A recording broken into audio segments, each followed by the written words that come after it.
दुधी म्हटलं की सगळ्यांना नकोच होते, म्हणजे घरामध्ये नको हाच शब्द ऐकायला मिळतोय. तर चला आज तुमच्यासोबत दुधीचा असं मस्त नाश्ता शेअर करते की त्यांना कळणारसुद्धा नाही की तुम्ही दुधीचं बनवलं आणि मस्त आवडीने खातील.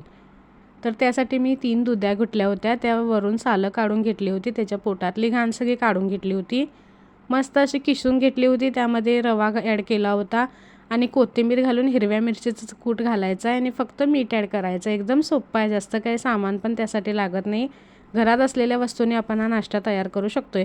आणि एक चांगली बाइंडिंग यावी त्यासाठी गव्हाचं पीठ थोडंसं ॲड करायचं आहे आणि मस्त एक 10 मिनटं झाकून ठेवायचं आहे.